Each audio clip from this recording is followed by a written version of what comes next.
으로 부활할까, 이런 말씀의 제목입니다. 우리가 고린도전서를 계속해서 살펴보고 있는데 고린도전서는 부활장이라는 별명이 붙어 있습니다. 그래서 우리가 부활에 대해서 계속 살펴보고 있습니다. 잠시만 복습을 한번 하고 한번 넘어가겠습니다. 첫날 제가 드렸던 말씀은 부활은 확실한 역사적 사건이었다는 것에 대해서 말씀을 드렸습니다. 그 증거가 무엇입니까? 첫째는 성경이 증명하고 있다, 증거하고 있다는 것이었고, 두 번째는 부활을 본 사람들이 많이 있었다. 예수님의 부활을 본 사람이 많이 있었다. 세 번째는 사도 바울, 이 고린도전서를 기록하는 사도 바울도 예수님의 부활을 직접 목격했다. 그렇게 말씀합니다. 둘째 날은 무엇에 대해서 말씀을 드렸습니까? 둘째 날은 만일 죽은 자의 부활이 없다면, 이런 제목으로 말씀을 드렸습니다. 죽은 자의 부활이 없다면 어떻게 된다고요? 첫 번째는 예수님도 다시 살아나지 못했을 것이다. 그렇게 말씀을 드렸고, 두 번째는 그리스도의 부활이 없다면 말씀 전파나 믿음도 헛것이 된다. 세 번째는 부활 후에 삶이 없으면 예수님을 믿는 우리는 가장 불쌍한 자일 것이다 라는 것에 대해서 말씀을 드렸습니다. 세 번째 시간에는 부활의 순서에 대해서 말씀을 드렸는데, 부활의 순서 첫 번째는 예수님이 부활의 첫 열매이셨다.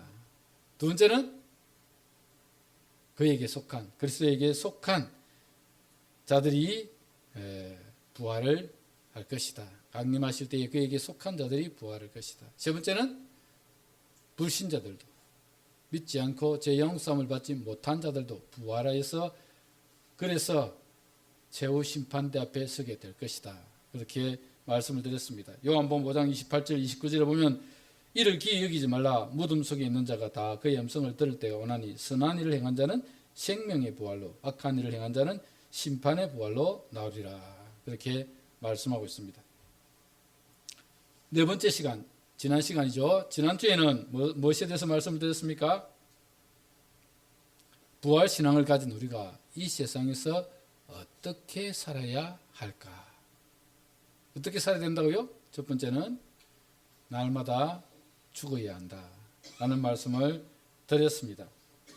사도 바울이 이 땅에 교회를 세우기 위해서 목숨까지 내어놓고 노력하며 복음을 전했는데, 십자가와 부활을 증거했는데,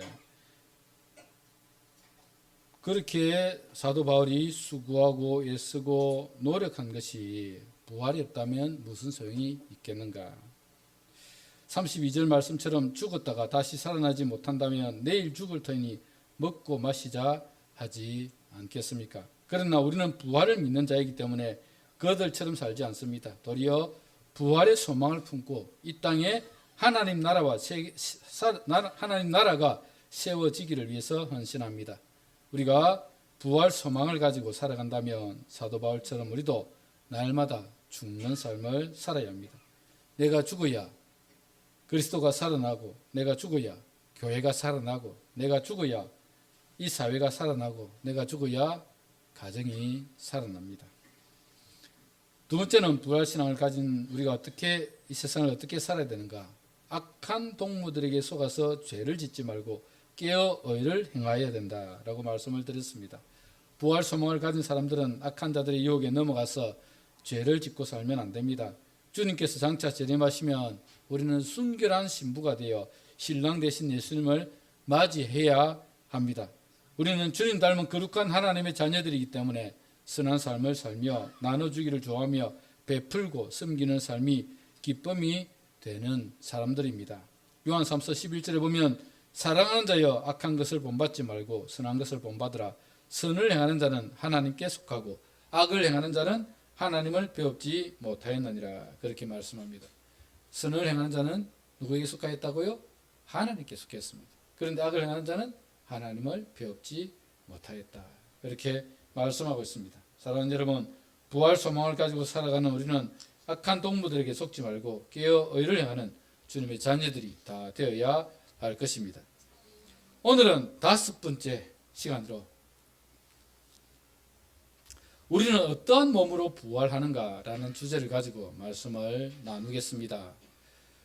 오늘 보면 35절에는 두 가지 질문을 가지고 우리에게 말씀을 하고 있습니다. 첫 번째는 뭐냐면 죽은 자들이 어떻게 살아나는가 하는 질문이고, 두 번째는 어떠한 몸으로 부활하는가, 이 두 가지 질문을 가지고 우리에게 답을 하고 있습니다. 그래서 오늘 이 두 가지 질문을 가지고 본문을 살펴보도록 하겠습니다. 먼저 죽은 자들이 어떻게 살아나는가. 부활의 소망을 두고 살아가는 사람들은 부활의 모습이 어떨지 궁금할 수밖에 없을 것입니다.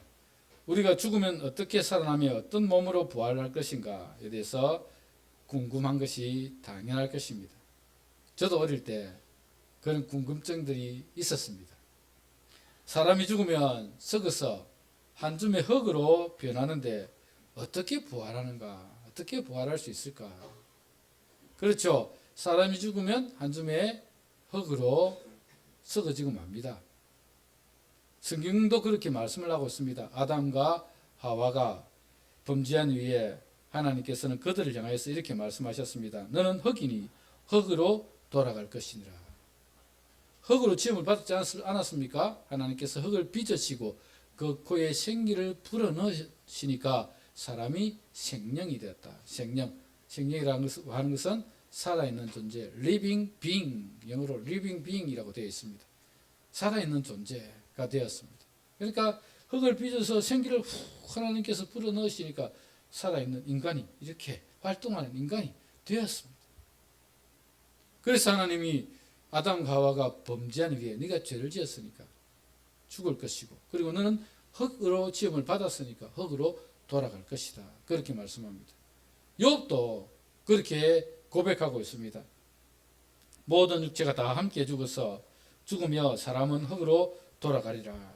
전도자도 그렇게 말씀합니다.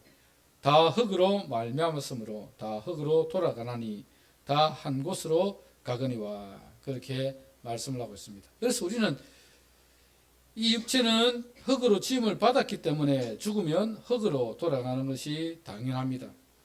요즘은 죽으면 묻지 않고 대부분 화장을 합니다. 불에 태웁니다. 그러면 흙이 아니라 한 줌의 재만 남습니다. 불에 타서 한 줌의 재가 되어버렸는데 어떻게 부활할 수 있을까? 이런 고민들을 하신 분들이 있을 것입니다. 과학적 이론 중에 질량 보존의 법칙이라고 하는 것이 있는데 이것은 부활을 이해하는 데 조금 도움이 될 수 있습니다. 질량 보존의 법칙이라고 하는 게 뭐냐면 닫힌 개의 질량이 화학 반응에 의해서 상태 변화에 상관없이 변하지 않고 계속 같은 값을 유지한다라는 법칙인데, 무슨 말이냐면 여러분, 이 닫힌다는 것은 어떤 공간을 넘어간 상태가 아니라 그 공간 안에서라는 것입니다. 그 공간 안에서 이렇게 화학 반응이나 이런 것에 의해서 썩어 버린다는 거죠. 화학 반응에 의해서 그 상태가 변화되더라도 그 질량은 그대로 보존되어 있다는 것입니다.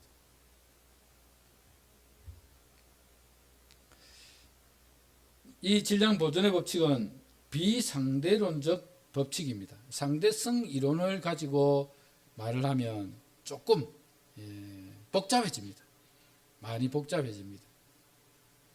그래서 이 상대성 이론으로 하면 질량 보존의 법칙이 운동 에너지로 이렇게 바뀌게 되고 하는 그런 것들이 있습니다. 하여튼 그런 것들, 복잡한 것들은 우리가 생각할 필요 없이 질량 보존의 법칙만 보면 우리 육체는 썩어서 한 줌의 흙이 되지만 그 형태만 변할 뿐이지 모든 질량은 그대로 보존된다라는 것입니다.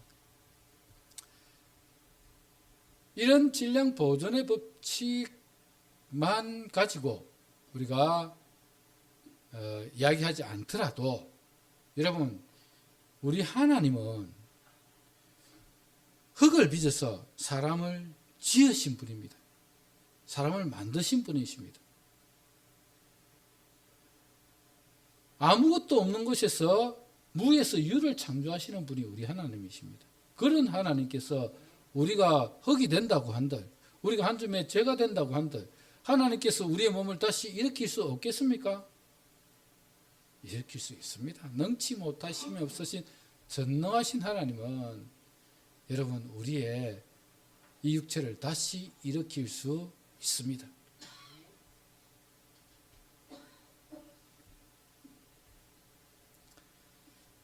하나님께서 처음 우리 인간을 창조하실 때도 흙을 빚어 사람의 모습을 만드셨고 그 후에 생기를 불어넣어 살아있는 존재인 생명이 되게 하셨습니다. 우리 인간을 창조하신 하나님께서 흙으로 변하고 죄로 변한 우리의 육체를 다시 부활의 모습으로 살리실 것입니다. 오늘 본문 35절에서 38절을 보시면 이렇게 기록되어 있습니다. 누가 묻기를 죽은 자들이 어떻게 다시 살아나며 어떠한 몸으로 오느냐 하리니 어리석은 자여 내가 뿌리는 씨가 죽지 않으면 살아나지 못하겠고 또 내가 뿌리는 것은 장래의 형체를 뿌리는 것이 아니요 다만 밀이나 다른 것의 알맹이 뿐이로되 하나님이 그 뜻대로 그에게 형체를 주시되 각 종자에게 형체를 주시느니라 그렇게 말씀하고 있습니다. 사도 바울은 부활에 대해서 의심하는 사람들에 대해서 식물의 씨가 자라는 과정을 통해서 설명을 하고 있습니다. 농사를 지으신 분들은 아실 것입니다. 작은 씨를 뿌리면 그 씨가 땅에 떨어져서 발화를 합니다. 씨가 땅에 떨어져서 발화를 하면 싹이 나고 자라서 꽃을 피우고 열매를 맺습니다. 우리는 하늘에 작은 알갱이를 심었지만 그 알갱이는 전혀 다른 새로운 모습으로 변화되어서 자란다는 것입니다. 부활도 마찬가지입니다. 우리 육체는 땅에 묻혀서 한 줌의 흙이 되지만 때가 되면 전혀 다른 새로운 모습으로 살아나게 될 것입니다.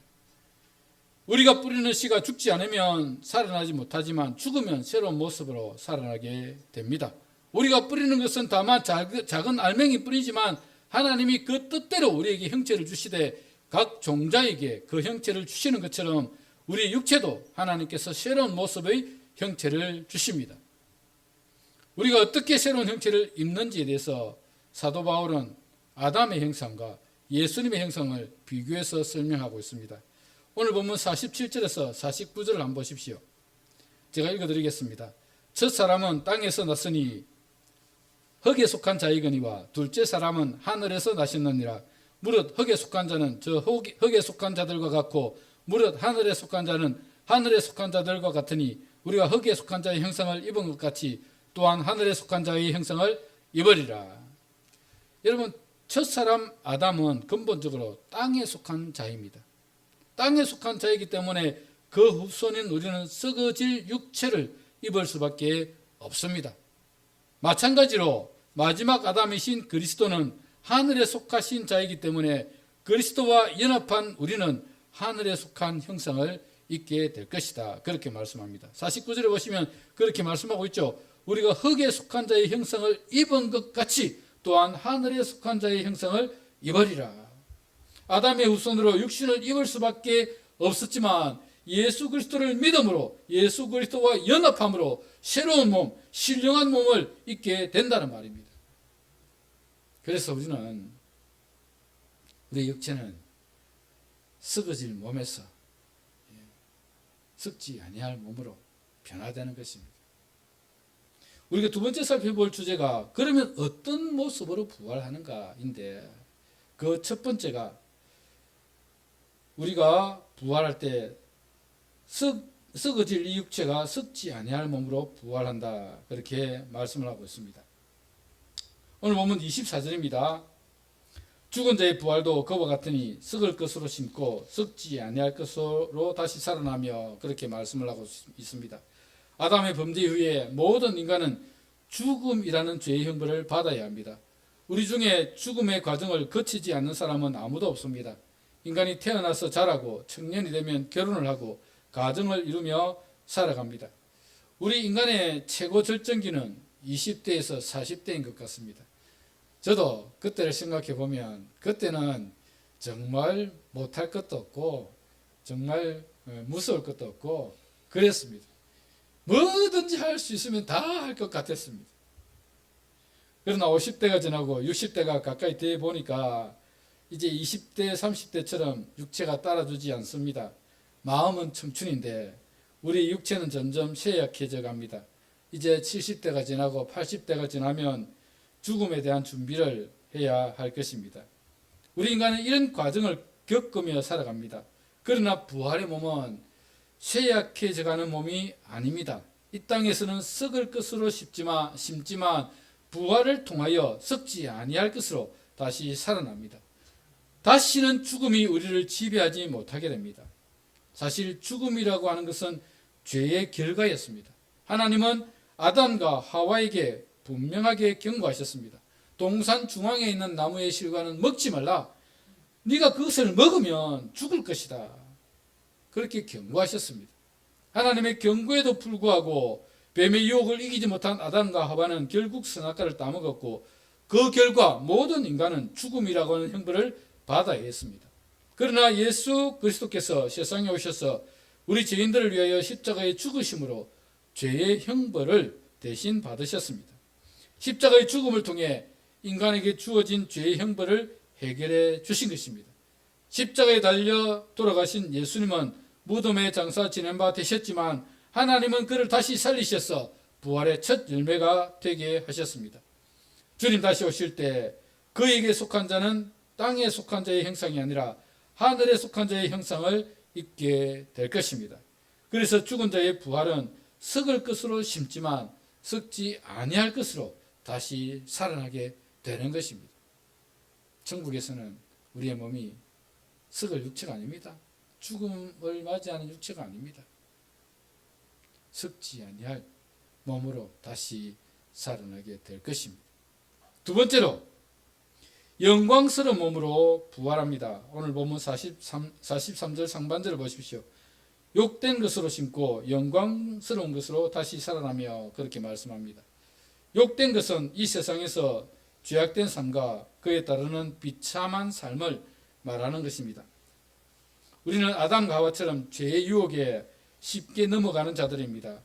죄의 유혹에 넘어가서 죄를 지으면 우리는 비참해질 수밖에 없습니다. 한순간의 실수로 나락으로 떨어지기도 하고 한순간의 잘못된 선택으로 평생을 힘들게 살아가기도 합니다. 그러나 부활한 몸은 더 이상 죄의 종으로 끌려가지 않는 영광스러운 몸으로 변하게 됩니다. 아니, 더 이상 죄를 지을 수 없는 거룩한 몸으로 변화되는 것입니다. 이 세상을 살아가는 동안에는 우리 그리스도인들도 죄와 싸웁니다. 성경에 보면 죄와 싸우되 피 흘리기까지 싸우라고 말씀을 하고 있습니다. 그러나 우리가 부활의 몸을 입게 되면 다시는 죄를 지을 수 없는 영광스러운 몸으로 변화됩니다. 만일 우리가 죽은 후에 다시 부활했는데도 불구하고 우리가 천국에 들어가서 부활의 몸으로 천국에서 살아가고 있음에도 불구하고 연약한 모습 그대로 살아간다면 죄의 유혹에 쉽게 넘어간다면 그래서 우리가 죄를 짓고 살인하고 간음하고 도둑질하고 그렇게 살아간다면 그것이 천국이 될 수가 있겠습니까? 그것은 천국이라고 말할 수가 없습니다. 우리가 부활의 몸을 입을 때는 영광스러운 몸으로 변화되어서 다시는 죄와 상관없는 그런 몸을 입고 천국에 들어가게 됩니다. 마태복음 17장 2절에 보면 변화산 사건이 나오는데 이 변화산 사건은 예수님께서 3명의 제자들만 데리고 산에 올라가셔서 그 형체가 변하는 모습을 보여주는 것입니다. 거기 보면 예수님께서 저희 앞에서 변형되사 그 얼굴이 해같이 빛나며 옷이 빛과 같이 희어졌더라 그렇게 말씀합니다. 예수님께서 변화산에서 변화되시는데 그 얼굴이 해같이 빛나며 옷이 빛과 같이 희어졌더라. 이것은 천국에서의 모습입니다. 예수님의 천국에서의 모습입니다. 그 예수님의 형상을 우리가 잊게 될 것입니다. 거기에 변화산에서 두 사람이 등장하는데 누가 등장합니까? 구약 성경에 나오는 두 사람, 모세와 엘리야가 등장합니다. 그래서 모세와 엘리야가 예수님과 더불어서 함께 이야기를 나누었습니다. 그때에 베드로가 뭐라고 이야기를 합니까? 주여, 우리가 여기 있는 것이 좋사오니 우리가 초막셋을 짓때 하나는 주를 위하여, 하나는 모세를 위하여, 하나는 엘리야를 위하여 짓겠습니다. 그랬습니다. 그 변화산에서의 모습이 너무 아름답고 너무 좋으니까 우리가 여기 있는 것이 좋사오니 초막셋을 지어서 여기서 영원히 살면 좋겠습니다. 라고 이야기했습니다. 천국에 가면 여러분 우리가 그렇게 됩니다. 예수님과 같이 그런 몸을 입고 주님과 더불어 살아가게 될 것입니다. 여기 있는 것이 좋사오니 여러분 천국에 탁 들어가는 입성하는 그 순간부터 그 황홀한 우리가 여기 있는 것이 좋사오니 이 고백이 나올 수밖에 없을 것입니다. 장차 우리가 들어갈 나라는 영광스러운 나라입니다. 그 나라에 들어갈 때 욕된 모습으로 들어갈 수가 없습니다. 이 땅에서는 욕된 것으로 심지만 그 나라에 들어갈 때는 영광스러운 모습으로 들어가게 될 것입니다. 그래서 우리는 영광스러운 몸으로 변화되어 그 천국에서 영광스러운 주님과 함께 살아가게 될 것입니다. 세 번째로 우리 몸이 어떻게 변하는가? 약하지 않는 강한 몸으로 부활합니다. 43절 하반절을 보면 이렇게 기록되어 있습니다. 약한 것으로 심고 강한 것으로 다시 살아나며. 이 땅에서 우리의 모습은 약한 모습입니다. 아무리 건강한 사람이라도 질병이 찾아오면 자리에 누울 수밖에 없습니다. 아무리 강한 사람이라도 나이가 들면 다 쇠약해지게 마련입니다. 이 땅에서 우리의 몸은 쉽게 지치고 상하는 약한 몸입니다. 그러나 부활한 몸은 그런 약한 몸이 아닙니다. 질병도 장애도 아픔도 고통도 없는 강한 몸입니다. 요한계시록 21장은 새하늘과 새 땅의 모습을 보여주고 있습니다. 21장 4절에 보면 이렇게 기록하고 있습니다. 모든 눈물을 그 눈에서 닦아주시니 다시는 사망이 없고 애통하는 것이나 곡하는 것이나 아픈 것이 다시 있지 아니하리니 처음 것들이 다 지나갔음이라. 그렇게 말씀하고 있습니다. 천국에서는 우리 주님께서 우리 눈물을 닦아주시고 그곳에서는 사망도 없고 애통하는 것이나 곡하는 것이나 아픈 것도 다시 있지 않을 것이다. 왜냐하면 처음 것들이 다 지나갔기 때문이다. 그렇게 말씀을 하고 있습니다. 이 세상의 것들은 다 지나가고 새로운 나라가 도래했기 때문에 그 나라에 들어가는 우리는 이 세상의 약한 모습으로 들어가지 않습니다. 부활과 함께 변화된 새로운 모습으로 그 나라에 들어가게 될 것입니다. 예수님의 부활의 모습을 설명하면서 우리의 모습은 천사와 같이 변화될 것이라고 주님께서 말씀하셨습니다. 누가복음 20장 35절에서 36절에 보면 이렇게 기록하고 있습니다. 저 세상과 죽은 자 가운데서 부활함을 얻기에 합당히 여김을 입은 성도들은 장가가고 시집가는 일이 없으며 너희는 다시 죽을 수도 없나니 이는 천사와 동등이요 부활의 자녀로서 하나님의 자녀임이니라. 그렇게 말씀을 하고 있습니다. 우리를 천사와 동등하다. 부활의 자녀로서 하나님의 자녀가 된다라고 말씀하시면서 그곳에서는 장가갈 필요도 없고 시집갈 필요도 없고 다시 죽을 수도 없다. 그렇게 말씀을 하고 있습니다. 여러분 우리가 부활하게 되면 천사와 같이 우리의 몸이 강한 몸이 됩니다. 약한 몸이 아니에요. 강한 몸이 됩니다. 강한 몸이 돼서 병들거나 또 뭐 아플거나 나이가 들어서 힘이 없거나 그럴 수가 없습니다. 천사와 같이 강한 몸을 가지고 그 천국에서 살아가게 될 것입니다.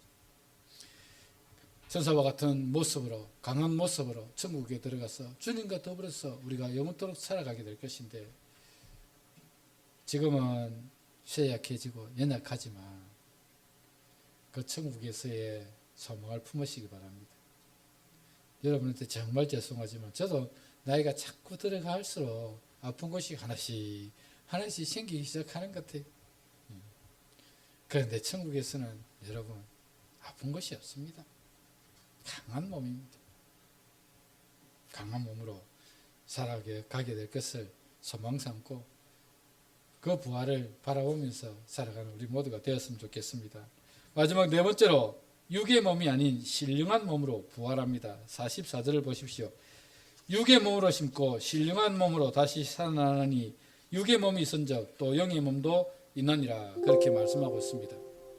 오늘 본문에서 육의 몸과 신령한 몸을 설명하기 위해서 땅에 속한 사람과 하늘에 속한 사람을 비교하여 설명하고 있습니다. 앞에서 좀 살펴보았습니다만 땅에 속한 사람은 누구였습니까? 아담이었죠. 그러면 하늘에 속한 사람은 누굽니까? 예수 그리스도이십니다. 오늘 본문 47절을 보십시오. 첫 사람은 땅에서 났으니 흙에 속한 자이거니와 둘째 사람은 하늘에서 나셨느니라. 그렇습니다. 첫 사람 아담은 흙으로 빚으시고 그 코에 생기를 불어넣어 살아있는 생명이 되었습니다. 그러나 예수님은 창조주이십니다. 흙에 속한 사람이 아닙니다. 창조주이십니다. 제2위의 하나님이시고 영적인 존재입니다. 그분은 땅에서 나지 않으셨습니다. 하늘에 계신 분입니다. 그분이 인간을 구원하기 위해서 이 땅에 인간을 몸을 입고 오셨지만 그분은 땅에 속한 사람이 아닙니다. 우리가 분명히 알아야 됩니다. 예수님은 육신을 입으셨지만 땅에 속한 사람이 아닙니다. 흙을 가지고 빚어서 만드신 분이 아닙니다. 이 세상에 태어날 때도 보통 생육법으로 태어나지 않았습니다. 보통 생육법이라고 하는 게 뭡니까? 아버지와 어머니가 결혼을 해서 아들을 낳으면 그걸 보통 생육법이라고 이야기를 합니다. 그런데 예수님은 동정녀 마리아의 몸을 빌어서 이 땅에 오셨습니다. 성령으로 잉태하셔서 오셨습니다. 그분은 신이신데, 그분은 영이신데, 그분이 이 땅에 하늘에 속하신 그분이 인간의 몸을 입고 오셨습니다. 아담은 땅에 속했지만 예수 그리스도는 땅에 속하신 분이 아니라 하늘에 속하신 분이십니다.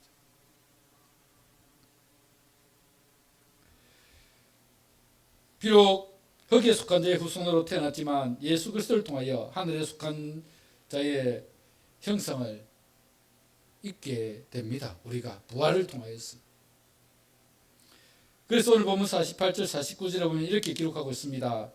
무릇 흙에 속한 자들은 저 흙에 속한 자와 같고 무릇 하늘에 속한 자들은 저 하늘에 속한 이와 같으니 우리가 흙에 속한 자의 형상을 입은 것 같이 또한 하늘에 속한 자의 이의 형상을 입으리라.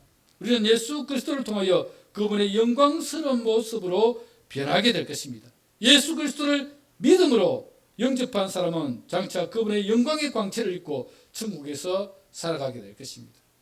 여러분, 예수 그리스도를 우리 마음에 영접한 자는, 믿음으로 영접한 자는 그분의 영인 성령께서 우리 안에 항상 거하고 계십니다. 그리고 부활하게 되면 그 예수 그리스도의 형상이 우리 가운데 역사하여서 우리가 영광스러운 몸으로, 신령한 몸으로 변하게 될 것입니다.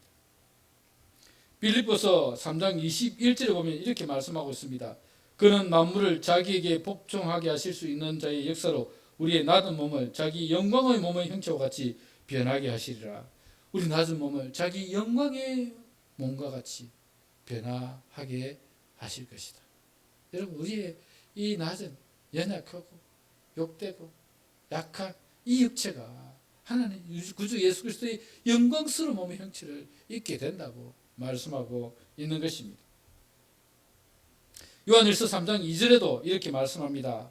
사랑하는 자들아, 우리가 지금은 하나님의 자녀라. 장래에 어떻게 될지는 아직 나타나지 아니하였으나 그가 나타나시면 우리가 그와 같은 줄을 아는 것은 그의 참모습 그대로 볼 것이기 때문이라. 여러분, 지금은 아직 장래 일들이 나타나지 않았습니다. 그러나 그가 나타나시면 어떻게 된다고요? 우리가 그와 같이 될 것이다. 그러니까 예수님과 같이 될 것이다. 그렇게 말씀을 하고 있습니다. 예수님과 같이 영광스러운 몸을 입게 될 것입니다. 왜냐하면 우리는 그분의 참모습을 그대로 볼 자들이기 때문에 그렇습니다. 마치 변화산에서 예수님께서 그 변화된 모습, 얼굴에 광채가 나는데 그 광채가 여러분 이 세상에 그 해나 달이 빛을 발할 수 없을 만큼 그 놀라운 광채가 그 얼굴에서 나타나며 그 옷은 이 세상에서 빨래하는 사람이 그렇게 희귀하게 할 수 없을 만큼 흰 옷을 입고 예수님께서 변화되셨습니다. 장차 예수님께서 오실 때 그 영광스러운 몸으로 나타나실 것입니다. 그리고 우리를 그렇게 영광스럽게 변화시켜 주실 것입니다. 우리가 부활할 때 그 영광스러운 몸으로 변화되어 천국에 들어가게 될 것입니다. 사랑하는 여러분, 우리에게는 이 부활의 소망이 있습니다. 이 땅에서 연약한 모습이 아닌 썩지 아니하고 강하며 영광스러운 모습으로, 신령한 모습으로 부활하게 될 것입니다. 그날을 바라보며 이 땅을 살아가는 여러분들 인내하시기를 바랍니다. 지금 우리가 조금 힘들고 어렵더라도 이 세상의 삶은 잠시뿐입니다. 잠시뿐입니다. 여러분, 오래 살아야 90입니다. 더 오래 살면 100살까지 삽니다. 모르겠습니다. 옛날에 농담 삼아 재수 없으면 120살까지 산다 이러는데 뭐 그때까지 살란지는 모르겠습니다만 어쨌거나 우리가 100살이 넘어가면 다 죽게 되어 있습니다. 죽게 되어 있습니다. 우리 이 땅의 삶은 여러분 100년 정도밖에 안 되지만 우리가 부활하여 영광의 몸을 입고 저 천국에 들어가면 영원히 살아가게 될 것입니다. 이 연약한 육신 가지고 가지 않습니다. 아프고 병들고 힘들고 고통당하고 이런 육체가 아닙니다. 신령하고 영광스러운 몸으로 변화되어서 저 천국에서 살아가게 될 것입니다. 우리 구주 예수님은 반드시 다시 오십니다. 다시 오셔서 우리를 썩지 아니하고 강하고 영광스러운 모습으로 신령한 모습으로 다시 살리셔서 천국으로 인도하실 것입니다. 그날 우리는 부활의 모습으로 다시 만나게 될 것입니다. 여러분 모두 저도 저 천국에서 부활의 모습으로 만나게 될 것입니다. 그날을 바라보며 이 땅에서 여러분 인내하시고 주님의 말씀에 순종하시고 하나님의 자녀처럼 자녀답게 그리스도의 향기를 바라며 살아가는 여러분 다 되시기를 주님의 이름으로 축복합니다. 말씀을 기억하면서 함께